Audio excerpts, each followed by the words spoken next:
Hey guys, and welcome to a brand new video. Today we are playing Pokemon Emerald Crest, a new ROM hack which is open world and takes place in Hoenn. Let's get into it. Starting things off, Birch welcomes you to the Pokemon world like usual. You then choose your character, your character's name, and then you get a ton of different options and how you want to play the game. So you can set it as a randomizer. I decided to do this for this run just because it's a little bit more exciting. You can randomize starter Pokemon, wild Pokemon, trainers Pokemon. You can set it as a Nuzlocke, dupes clause, shining clause, nicknames, fainting. You can limit your party size. You can do the gym limit party size, level cap, experience multiplier. You can choose between the open world or story game mode, your location that you start, you can change that. There are so many different things you can change. It's actually insane. We then begin in this room with Birch and says that we need to choose our starter. My starter options are Magby, Hippopotas, and Oricorio. I decided to go with the Hippopotas just because I believe it's the strongest one out of those options. We then leave and start in Moorville. I actually set it as random, so I didn't know where I was going to start, but we do start the journey in Moorville. As you can see, I have a level 10 Pokemon. We also have this Curlier here who teleports you to different locations. I then go and stock up on some items because I'm going to need to catch some Pokemon. I then go left and you can actually use all the HMs straight off the bat. As you can see, I just surf straight onto this body of water. I then catch a Poliwag, I catch a Grookey, and now it is time to go into my box because from the menu you can also access the box, which is insane. We then start grinding up. I also come across this Sinistea, which I also catch. And now it's time to take a look what the gym's saying. Again, I'm still very under-leveled, so I don't think I'll be taking it on anytime soon. But I do need to grind up the Pokemon. You also have following Pokemon in this game as well. I think it's just with certain Pokemon though, because obviously Hippopotas didn't follow me, but my Poliwag did. Anyway, after a bit more grinding, Grookey starts to evolve into Thwackey, so my team's starting to get a little bit better now. Remember, my party size is only 4, but I didn't set any limits, so I can have 6 different Pokemon. After this, we head to the right, and we come across this overworld Pokemon, and basically these pop up all around the place, and they are just higher leveled Pokemon, and obviously it's just random. I'm guessing that's a Pidgeot normally, but we actually get a Spinarak. It's level 36. I may as well catch it just because it's a really high level and it will help me out. So I catch that. I then run into a Totodile, which I grab, and then we start taking on these different trainers, leveling up a little bit. I then head off to the cable cart and then come down into Mount Chimney to try and get into Falabor as well, and Lava Ridge and all that stuff. And I finally make my way here, go into the Pokemon Center, heal my Pokemon. My levels are getting a little bit higher now, a little bit better. I then think it's time to take on the first gym. Now, of course, I've been speeding up a lot just to like grind up and stuff, so that's why my levels are already pretty high. I think I'm already like 7 hours in game. But anyway, we go up to Flannery and it's time to take on the first gym leader. Of course, because this is open world, you can challenge any of them in any order, whichever one you want. I just went with Flannery first, no reason. I just found myself in this place and decided to take on the gym leader. She leads with a Sableye, which, you know, isn't great, doesn't have any weaknesses barring Fairy, but I don't have any Fairy types. But we do take out the Sableye, then has a Chestnut as well, but luckily, I do have a very high-leveled Spinarak with Pin Missile, so we take that out. And then last but not least, she has a Burmy. She does take out my Totodile, but there ain't really no problems. There is just a very, very low-leveled Burmy. So we send in Poltegeist, and it takes it out with an Astonish, and that is my first gym badge, which is very nice. It's nice to kick things off with a good battle, especially because I've been losing like all over the place, because this is quite a difficult game.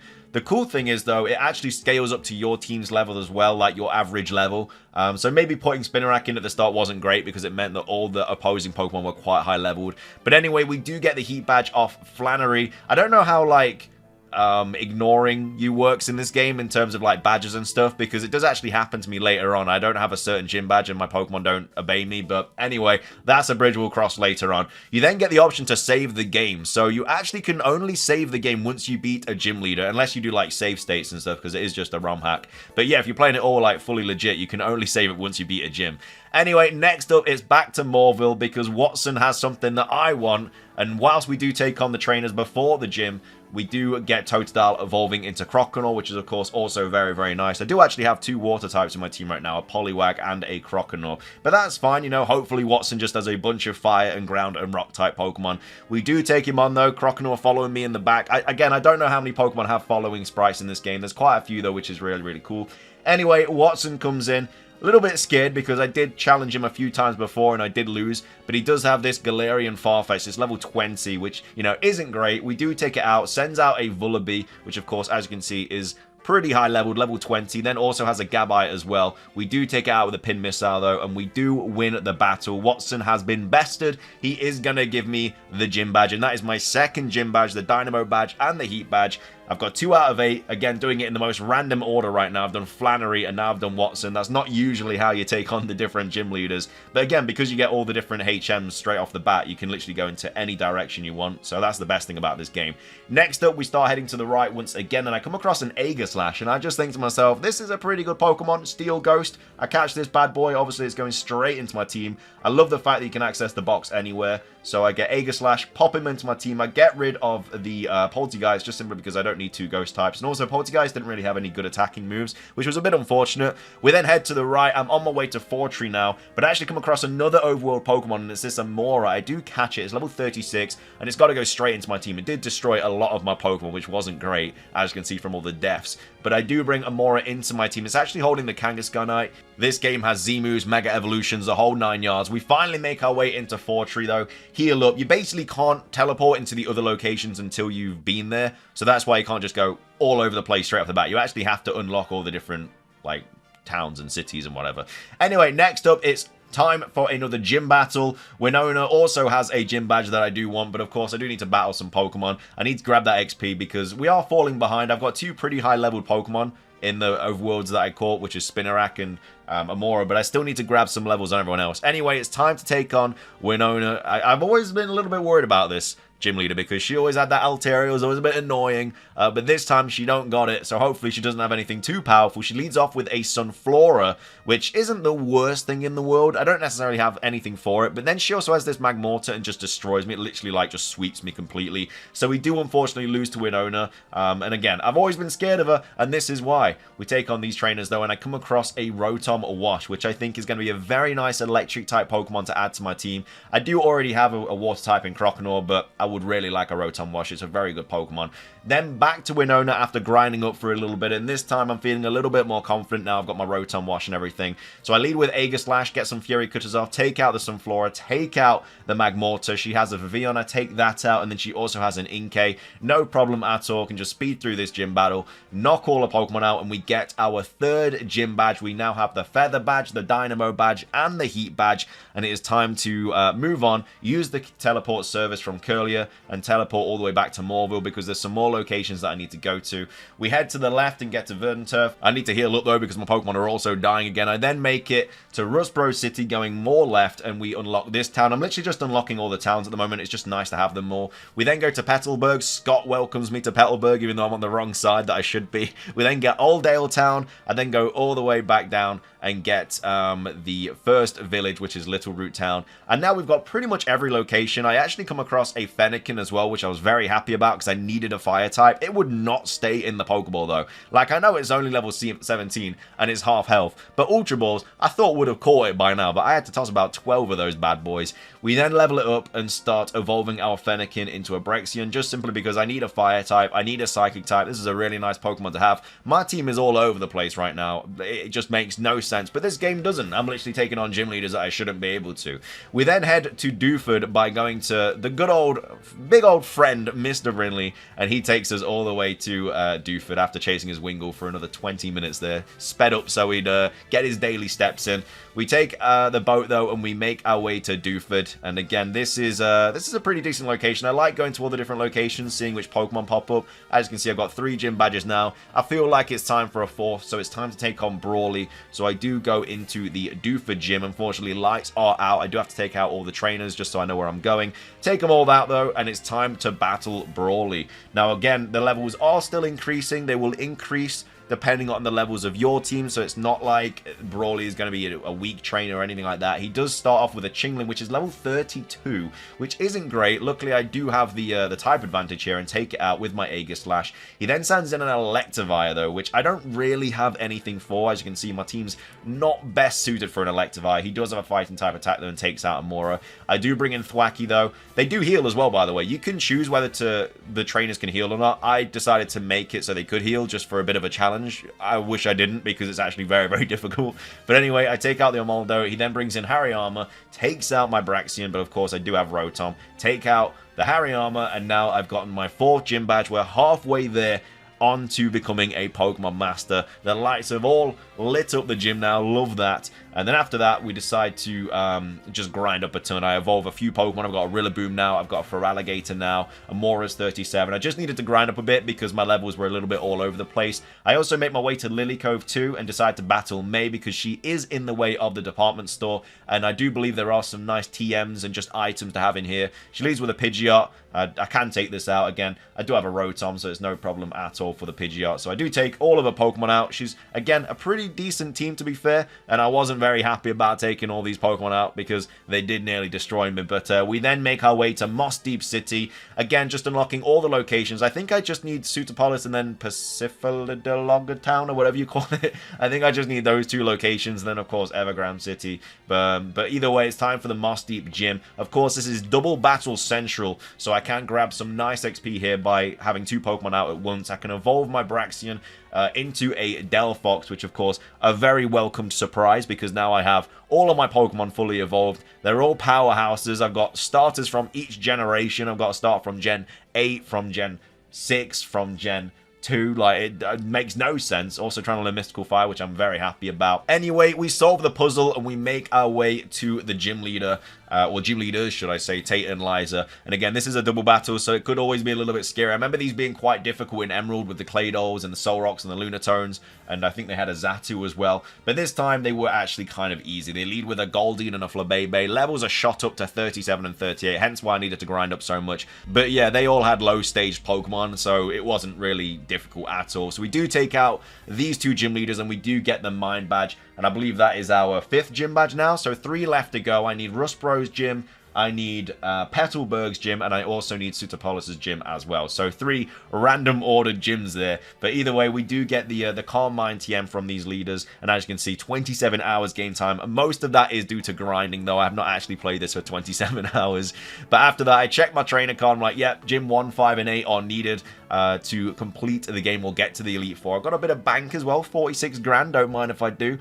So I use the teleporter to go back to Fortree, and then I use the teleporter to go back to Moss Deep, just so I can go to Sootopolis, because obviously you have to go from below to get it. I then decide to take out the a couple of trainers, and I actually evolved my Amora into Aurora, so I forgot that I hadn't actually already done that. So I get that, and now everything's fully evolved, and we're still trying to get this gym badge. So we go to Petalburg. It's time to take on my father. It is time to take on Dad and get that bloody gym badge. So I waltz in, thinking that I'm the bee's knees, but this guy's got a pretty good team. He leads with a Snorunt, level 48. The level jump, by the way, from 5 gyms to 6 gyms is ridiculous. But luckily, we do take out his opening Pokemon. We take out the Rotom Frost, and luckily, the rest of his team aren't that strong. His ace was a Charmander, so I can easily take that out, and we do get another gym badge. We are now up to 6 gym badges, 2 badges left, which is ironically the first gym badge and the last gym badge. Didn't mean for it to go like that. That's just the way that my adventure's gone. So I need to find my way to Sootopolis. So of course you can dive. You don't have to worry about any HMs and stuff. You can do this at the very start of the game. Go and heal my team. And it is now time to try and find some more Pokemon just to see if my team can get a little bit better. I head to the Sky Pillar, which again, all unlocked. Rayquaza ain't at the top though, which is a bit unfortunate. And I'm just trying to find some decent Pokemon for my team because I feel like there's one spot that could be a little bit better. And yeah, there's just nothing in the Sky Pillar. So I make my way to this town. Again, I can't really pronounce it that much. I catch a Kommo-o, but it really isn't that good. It's only got Headbutt. There's, I believe, a way to relearn old moves, but I think you need heart scales and stuff, and because this is randomized, I can't find any. So unfortunately, I'm kind of stuck with a Kommo-o, which doesn't really have anything. It's time to take on Rustbro's gym leader, Roxanne, but yeah, didn't really go too well. She did actually destroy me. Her levels were pretty high. Level 50s would just destroy me. So I went out and tried to catch some more Pokemon. I came across a Heracross, which was a cool Pokemon to have. Decided to get rid of Kommo-o for it, just simply because Heracross I actually really like, and it's a solid Pokemon as well. So I was very, very happy to find one of these. It does learn Close Combat, Mega Horn, Brick Break, so it's got a really nice move pool. So now I've got my Heracross. It's time to grind up a little bit more and head back to Roxanne and try and get that first gym badge, even though it is my 7th technically. She does lead with the Pumpkaboo. I was thinking about swapping out maybe, but because it was a ghost type, I didn't feel super confident going into my Delphox. We do take it out. She brings out the Masquerain, which isn't great for me, obviously being a fighting bug type. Flying is not my friend, so I do bring in Rotom. She takes out my Rotom. I bring back into my Delphox, take that out. Luckily has a Gibble, so a little bit of luck. I Ice Fang it, I can one-shot it. She has a Victory Bell here, which is a little bit unfortunate because this thing destroys. We do take it out though, and then she also has a Charger Bug. It goes for Dig, takes out my Delphox. I then bring in my Rillaboom, knock off a few times, take out the Charger Bug. She has her own Amora, but luckily I can drum beating that, and we do beat Roxanne. And again, that was quite a tough gym. Wasn't too friendly to me at all. I did lose to her a couple of times, I do believe, actually. But again, I guess the gyms are alright to grind up because you can always just come back, keep taking on the Pokemon and keep grinding, and then obviously you'll eventually beat it. But either way, we take out Roxanne, and now it is it's time to find the XP share. I didn't know this was in the game at all, but you can turn it off and on in your bag. This whole time I hadn't had the XP share on, which made grinding even more annoying. But anyway, I turned it on and I grinded my team up loads. My lord, it made such a difference. Jesus, like the XP share is so useful. If you're going to play this game, turn the XP share on at the start. It really, really helps out. Time to get my final gym badge though, do the ice puzzle. I was actually quite happy at how fast I did this, to be fair. Like, no mistakes, absolutely smashed it, ran through like most of it. I decided to stop running now though because it was quite close to the end and I didn't want to make a little mistake. But yeah, one and done, smashed the ice puzzle, love to see that. And it's time to take on the final gym leader, which again should be the hardest. The levels do shoot up again. I mean, the Elite Four's levels are ridiculous, but this guy's got level 61s on his team. Luckily, he does lead off with a Psychic type, so I can crunch it to death, really. It tries to Cosmic Power, but we do get through. As you can see, all my XP going to all my team. He then has a Florges as well, which is a massive problem. I don't really have anything for it. I decided drum beating it, and he actually has his own Aegislash. Luckily, I have knockoff, so I can take that out. Not a problem there. Delphox level 52, Heracross 45, just levels all over the place. Also has a Seeking, no problem at all, can one-shot that with drum beating. Then Floor just comes back out, drum beating again. He's just banging them drums, destroying all these Pokemon. Has a Cufant coming in, but that's okay. I do have Delphox, I can flamethrower that, destroy that. Has a Zoroark, and then that dies as well. And that is Juan defeated. All of the gyms have been conquered in this run, and it is now time for the Elite Four. Again, Rain Badge, all my Pokemon obey me now, so I don't have to worry about that. But yeah, at some points they do stop obeying you just simply because you haven't got enough gym badges, which is a bit unfortunate. Anyway, it's time to teleport to Evergrande City. I'm here. I think this just unlocks. I didn't actually try this throughout the game, but I think it just maybe unlocks once you get all the gym badges. I'm not actually too sure. Anyway, it's time to heal my whole team, and then time to buy some items. I need some full restores, hyper potions. This is going to be the Elite Four from hell. They're really, really over-leveled. It is not a fun time, but my team is looking good. I'm confident in my ability to beat them. Luckily, this isn't a Nuzlocke, otherwise I would have lost ages ago. Anyway, we take on Sydney. He leads with a Sandile level 62, then brings in a level 75 Tropius. So I do bring in my Delphox. I flamethrower it. Chingling comes in. I can take that out with another flamethrower. Flabebe comes in. I can take that out with a flamethrower, and then Magikarp comes in. I can take that out with a Psychic, and that is Sydney defeated. No problems there at all. We move on to Phoebe, who leads with a level 82 Swablu, by the way. If that was an Altaria, I'd be in a little bit of trouble. We take it out, though. He then has a Beware, which is a bit unfortunate. I can Psychic it, though. I do lose Delphox. The Beware does just survive, but we do take it out. Aegislash comes in next. I decided to knock off it, just simply because I felt I obviously don't have Delphox, and it was a little bit better just to go into him. Beedrill then comes in. It's level 62. I do get the freeze with Ice Beam, which is quite nice. She then goes into Simipour, which I can just drum beating, and then Beedrill comes back in. No problem there. It does full restore, but I can just keep Ice Beaming. I do take out the Beedrill, and we do defeat Phoebe. So that's 2 of the Elite Four defeated. I need to heal everybody up, though, because everybody is not looking too good. All these items are just randomly picked up through the journey, by the way, because it was randomized items. It's just loads of stuff everywhere, so that's why my bag is all over the place. You can actually get a Mega Ring as well from your PC, from your own kind of item storage, but unfortunately I didn't really come across any Mega stones that my team could use. Anyway, on to number 3. Whismur comes in. I get a burn with Scald, which is quite nice. Then Rotom wants to come in. Not sure what kind of Rotom this is, if it's original or wash or whatever. It is the electric fan Pokemon, though, or whatever.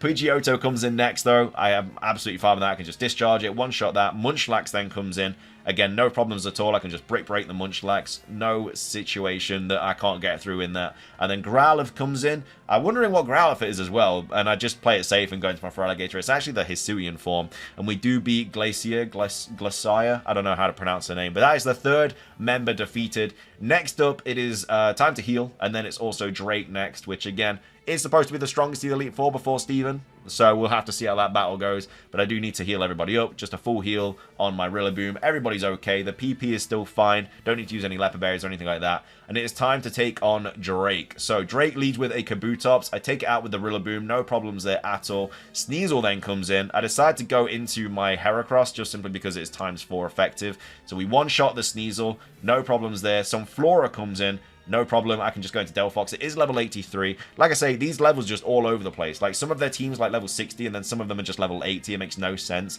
Torterra comes in next. Of course, I want to go into my Ice type, but it's actually Hisuian Zorua. And then he sends in the Torterra, so I can just take that out. And that is Drake defeated. No problems there at all. We are one battle away from beating this game and surviving in this open world Pokemon game. This is one of the best, like, ROM hacks I've played in a long time, by the way. Like, the actual kind of just the content that this game has is ridiculous. Anyway, it is time to take on Steven, so I run up the stairs. There's a lot of stairs. Gets me out of breath. And we find Steven here, and it's time to take on the champion of Pokemon Crest. Again, this is randomized. It'd be cool to probably play it not randomized in the future, but he does have a pretty strong team. He leads off with a Lumineon. It's level 71. I lead off with my Rillaboom again. I'm fine with this. I can go for a drum beating. It actually goes for bounce, though. It outspeeds me. Takes a bit of health off me, but I can kill it with a drum beating, so no issues there. Next up, he's got a Lunatone, which, again, not the worst thing I can really be dealing with right now. Feraligatr comes in. Get a Scold off, get a cheeky burn. Love to see it. Get all the XP on the squad. Next up, Garchomp comes in. This guy has a bloody Garchomp. It's level 65, though. He goes for the dig, and I have no PP left on my Ice Beam, which isn't great. I live on 3 from the dig, though, and I go for the freeze dry. It just survives, and I do take the Garchomp out with a couple of Shadow Balls, so not glad to see the Garchomp at all. I'm glad it wasn't level like 80, though, or something, if it was level 60 instead. Next up, Ambipom comes in. There's no problems there. I can just break it. I'm absolutely fine with that. And then after that, he does bring in a Loudred. So again, Heracross can just sweep up here. I just close combat the Loudred, take him out. And then his final Pokemon is Pichu, a level 67 Pichu. Just close combat, maybe a little bit too destructive there with the close combat. Probably just could have killed it with a break. But we do defeat Steven, and we do survive in Pokemon Crest, the new Pokemon open world ROM hack. So yeah, really cool game here. Really advise you to play it if you do like your open world Pokemon stuff. This ROM hack is it's got everything. It's got Mega Evolution, Z moves. You start at any city. You can choose all these different options as well at the very start of the game. Like, every single playthrough will be different. It's kind of like Pokemon Scarlet and Violet, but as a Pokemon ROM, which is really cool because, you, like I say, you can do anything. You can take on the final gym leader first and then take on Roxanne last. It's really just how you want to play it. And every single time you play it, it will be different, especially if you do like a randomizer or whatever. But yeah, we do defeat Steven. We put the team in. As you can see, I played on easy as well. I didn't realize until the end of the game that it was actually on easy. So I'm guessing somewhere in the options there are easy, medium, and hard. And that was quite difficult as well. So hard is probably a really difficult game. It took me 56 hours, but of course that's with all the grinding. But yeah, if you enjoyed, drop a like, and see you next time.